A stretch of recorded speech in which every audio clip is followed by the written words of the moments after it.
કાલે આપણે સીઈટી માં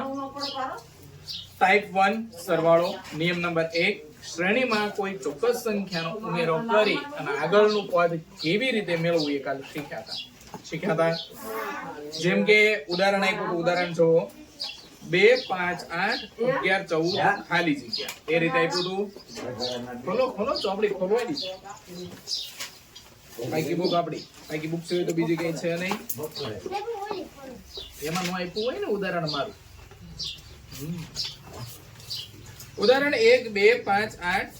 11 14 ખાલી જગ્યા એવું ઉદાહરણ છે જેમાં આપણે 2 માં કેટલા ઉમેર્યા હતા પછી કેટલા મળ્યા 5 માં કેટલા ઉમેર્યા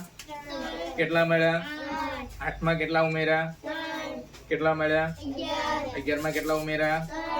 કેટલા મળ્યા 14 માં કેટલા ઉમેર્યા હતા કેટલા મળ્યા તો એવી રીતે આપણે એક સરખી ચોક્કસ સંખ્યા 3 નો ઉમેરો કરી અને જવાબ મેળવો તો બરાબર એ આપણો નિયમ નંબર 1 હતો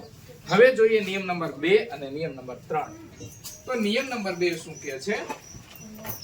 કે ચડતા ક્રમમાં સંખ્યાનો ઉમેરો કેવી રીતે ઉમેરો કરવાનો ચડતા ક્રમમાં તો કે આ પ્રકારની શ્રેણીમાં બે ક્રમિક પદો વચ્ચે સંખ્યાનો તફાવત ક્રમિક ચડતા ક્રમ મુજબ ઉમેરેલ જોવા મળે છે કોઈ પણ સંખ્યા જે તમે પહેલી સંખ્યા છે એના પછીની બીજી સંખ્યા મેળવો ત્યારે એક સંખ્યા ઉમેરાય છે અને બીજું એ યાદ રાખવાનું કે સંખ્યા જ્યારે ચડતા ક્રમમાં હોય ને ત્યારે એમાં ઉમેરો થતો હોય શું થતું હોય ઉમેરો એટલે કે એમાં સરવાળો કરવાનો હોય કોઈ એક સંખ્યા ઉમેરવાની હોય જે આપણે અહીંયા ગઈકાલના ઉદાહરણમાં મેળવ્યું હતું એમાં પણ સંખ્યાનો ચડતો ક્રમ જ હતો અને આજે પણ સંખ્યાનો ચડતો ક્રમ છે પણ અહીંયા પાછું બીજું શું કીધું કે ચડતા ક્રમમાં સંખ્યાનો ઉમેરો હવે 6 માં કેટલા ઉમેરો તે તમને 7 મળશે 1 ઉમેરશો બરાબર એટલે વત્તા 1 6 ને 1 7 7 માં કેટલા ઉમેરો એટલે 9 મળે 2 તો જો પહેલા 1 ઉમેરો પછી કેટલા ઉમેરા હવે 9 માં કેટલા ઉમેરો તો 12 મળશે જો ક્રમિક લાઈન ટુ લાઈન ચાલે છે આને કહેવાય ક્રમિક સંખ્યા કેવી સંખ્યા તો ક્રમિક એટલે કે 1 2 3 તો હવે કોને ઉમેરવાના હોય પછી આ રીતે ઉમેરીને જોઈ લેવાનું કે 6 માં 1 ઉમેરો 7 મળે 7 માં 2 ઉમેરો 9 મળે 9 માં 3 ઉમેરો 12 મળે 12 માં 4 ઉમેરો 16 મળે 16 માં 5 ઉમેરો 21 મળે 21 માં 6 ઉમેરો કેટલા મળશે ભાર્ગવભાઈ 27 મળશે બરાબર એટલે કે છેલ્લી સંખ્યામાં આગળનો ચડતા ક્રમનો અંક ઉમેરતા એટલે કે 21 વત્તા 6 એટલે કેટલા મળશે 27 જે આપણી ખાલી જગ્યા હતી આ પ્રશ્નાર્થ ચિહ્ન છે આપણે ખાલી જગ્યા એટલે ઓપ્શનમાં જે 27 આપ્યા હોય એ આપણે ટીક કરવાના આ છે નિયમ નંબર 2 કે ચડતા ક્રમમાં સંખ્યાનો ઉમેરો આવડે કે ન આવડે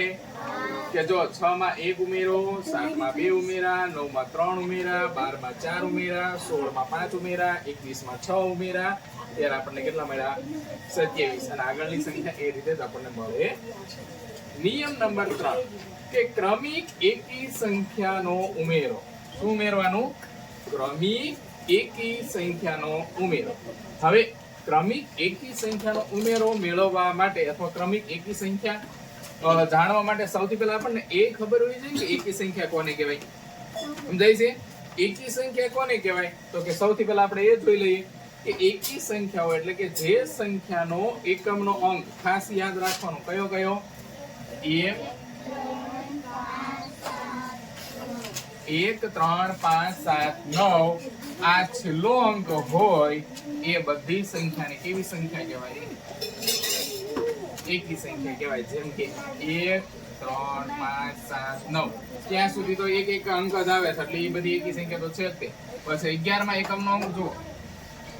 1 છે 1 હોય એટલે એકી સંખ્યા પછી 3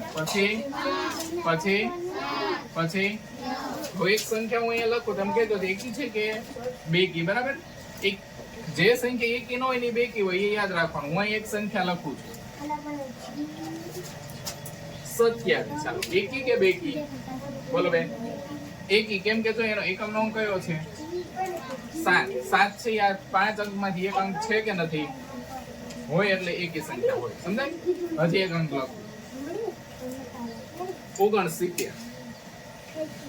એકી સંખ્યા કેમ એકી કે એનો એકમનો અંક કોણ છે 9 હજી એક સંખ્યા લો 80 એકી છે કે એકી નથી એટલે કે બેકી છે બોલો બેન બેકી છે કેમ કે એનો એકમનો અંક આ 5 માંથી નથી છે જો 1 3 5 7 9 માંથી નથી 0 છે 0 છે આમાં છે નહીં તો એકી બેકી ઓળખતા આવડે બધાને તો આ વાત થઈ એકી સંખ્યાની હવે ઉદાહરણ જોતા પહેલા કે આ પ્રકારની શ્રેણીમાં બે ક્રમિક પદો વચ્ચેનો તફાવત ક્રમિક એકી સંખ્યા ઉમેરાશે ક્રમિક એકી સંખ્યા ઉમેરાશે યાદ રાખજો હવે જો અહીંયા 2 માં કેટલા ઉમેરો ત્યારે તમને 3 મળશે 1 3 માં કેટલા ઉમેરો ત્યારે તમને 6 મળશે 3 હવે જો તમારી એકી સંખ્યા 1 પછી 3 છે તો હવે કેટલા ઉમેરવાના હોય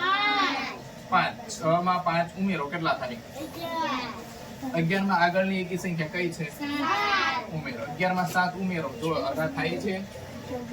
થાય ને 18 હવે 18 માં કેટલા ઉમેરવાના 9 18 માં 9 ઉમેરો કેટલા મળશે બોલો બેન 27 તો અહીંયા પણ આપણને જવાબ કયો શું મળશે 27 કે છેલ્લો અંક વત્તા એકી સંખ્યા ક્રમિક એકી સંખ્યા ક્રમિક એકી સંખ્યા છેલ્લો અંક 18 એમાં એકી સંખ્યા 9 ઉમેરો 18 અને 9 કેટલા મળે છે 27 તો આપણો જવાબ કયો મળશે 27 સમજાય છે આવડશે એ રીતે નિયમ નંબર 2 અને 3 સંખ્યા ઉમેરતા આવડશે રાઈટ